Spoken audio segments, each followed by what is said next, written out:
Good morning or good afternoon, class, depending on when you're watching this video. This little die project is pretty straightforward. What you see here is just a regular sheet of copy paper cut in half, and it actually may be more than you need. Now, when you guys are lining up the ruler, make sure you line it up to the zero, not to the edge of the ruler. And for this one, you're going to mark every half an inch. The truth is you could do it a bit bigger if you wish, but I think that a smaller project is faster to do, but the concept is still the same whether you do it larger or smaller.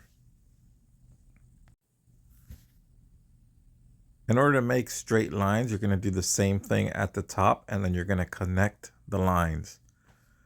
Don't try to make straight lines without having this type of guidance. You need a line on each side so then you can connect them. That way you can guarantee that your lines are going to be straight. If you just make one indicator and then you try to make a straight line, there are some things you can do. But to be quite honest, they are more complicated than this, and they're not as secure. So like you could line up the edge of the ruler to the edge of the paper, and if both are straight, that may give you a straight line, but actually lining it up perfectly is a little bit more complicated than just making a line on the top and the bottom and then connecting those lines.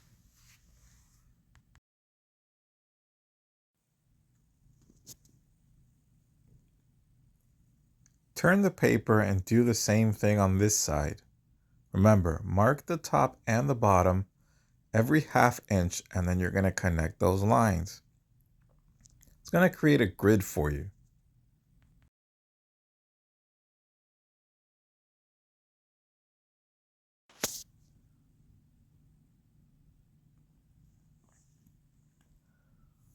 Once your grid is ready, it's time to draw your crosses.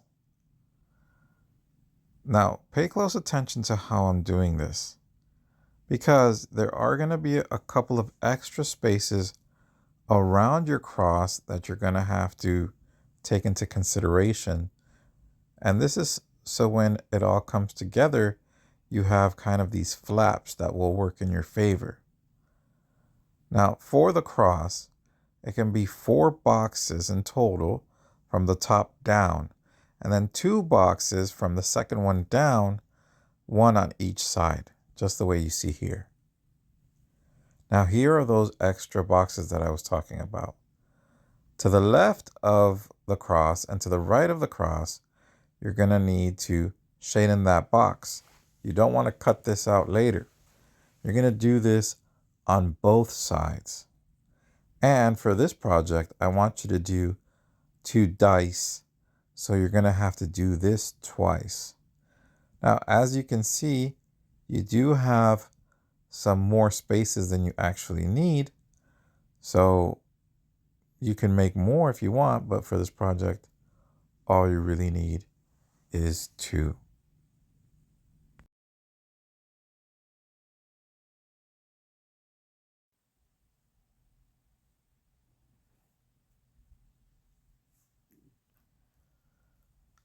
Now it's time to cut. So I just like to cut away the excess to make it easier to cut out the crosses and the extra boxes later. Obviously, you can cut however you wish, but I just find this way to be just a little bit easier, and it helps me prevent making any mistakes.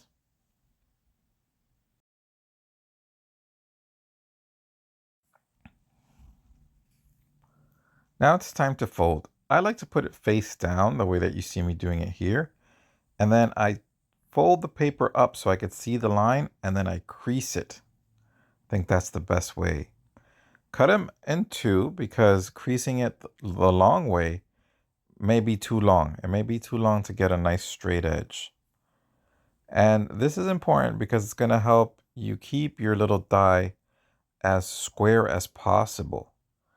Do the same thing in the other direction till you get 2 folded. It's kind of almost like origami. You get 2 little folded shapes or papers like this, folded on both ways. Now right here, I'm just making sure you know which ones you should cut. And I shaded the ones that you should not cut darker, and I put an X over the ones that you should cut. Now it's going to be a little bit more clear, but everything is attached to the pieces of the cross on the left and the right? So that's how you want it to end up. Take a little bit extra off of those extra pieces, which are going to serve as your flaps. And the reason being is you don't want it to be this exact same size as your regular squares. This way, when you glue later, it's just going to be a little bit easier to glue because it's not going to be the exact same size and it's not going to be pushing up against anything. I find that if I cut off the corners of these flaps, it also benefits me because getting those sharp corners glued can be a little bit difficult sometimes. But if you round it up a little bit, though this isn't round per se, but if you cut off the excess like this, the corners, I find that it's just a little bit easier to glue. Again, remember, you're going to take a little bit off the top of each of these flaps. And you also remember, I know I went by pretty quickly, but you're going to only keep them attached to the left and right side of the cross. The top piece of the cross doesn't have anything attached to it except the center of the cross, right? And finally, cut off the corners to make little flaps like this.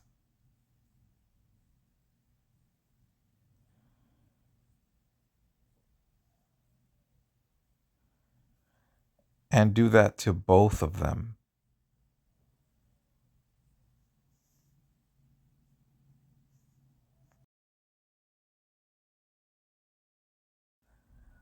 Now it's time to form your little box. Now for this one, I made a mistake and I tried to put the dots on before I made the box. They ended up being in the wrong place. So I just skipped over that part because that's not the way I want you to do it. I want you to form your box first and then make the markings, the 1, the 2, the 3, all the way up to the 6 for the die. Remember, don't use too much glue. You just need a little tiny bit of glue so it dries faster. If you use too much glue, it's going to take too long to dry and you're going to be waiting forever. Also, when you're doing this step, you want to make sure that you don't deform your cube too much.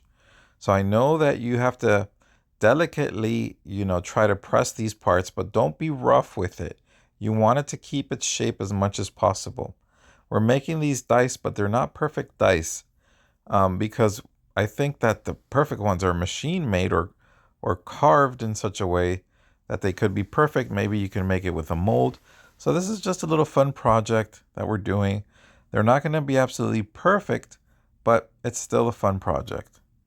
So, but in order to keep them as good as you possibly can, you want to make sure that in this step, you're not being too rough with it. So it's not taking on a shape that is too abnormal.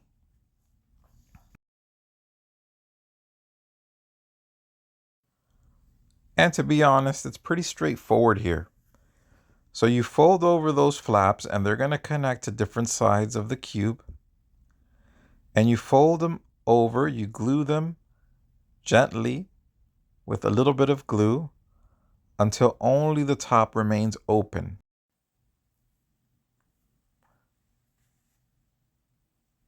Once you have both of your tops open, it's time to give it some strength. And the way that you're going to do that is you're going to fill it with hot glue. I hope you have your hot glue gun ready. This part is pretty straightforward. You're going to take your cube and you're just going to fill it to the roof or to the height of the cube with hot glue. You need to be very careful with this part because that pooled hot glue becomes very hot. And if you're not careful, it can burn you.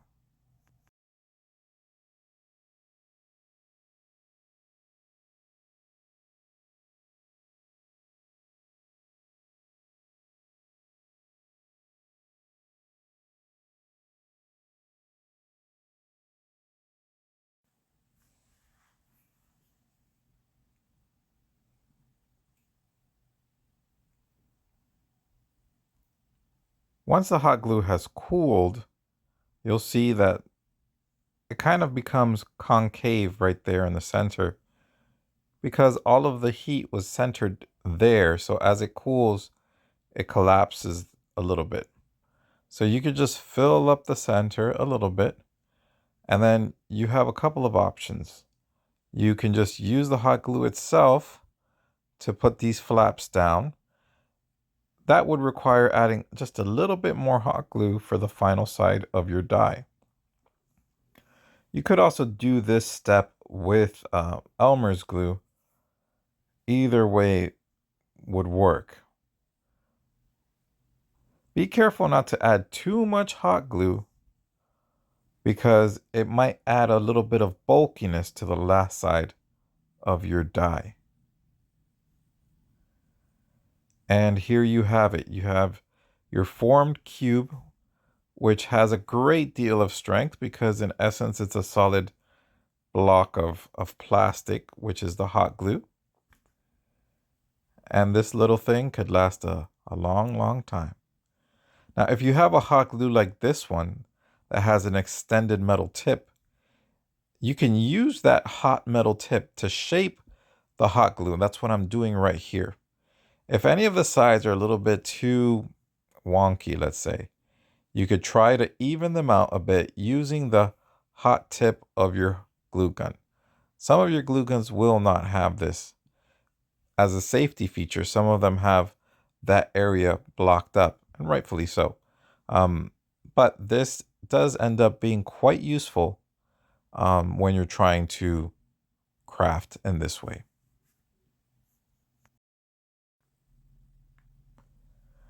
Now for the last step, and one of the most satisfying steps in this project for me, is putting the dots down to mark your die. Start with the 1. Directly behind the 1, you're going to have the 6.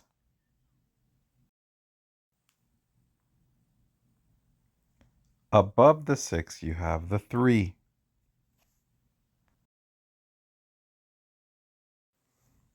Behind the 3, make the 4.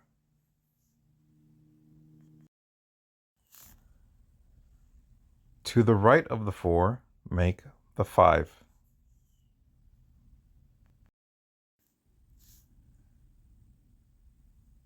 Behind the 5, make the 2. And there you have it, guys. The die and the dice are done. So I hope you enjoy this project. I know I really enjoyed making these little things and I like keeping them with me. Have a great day, guys.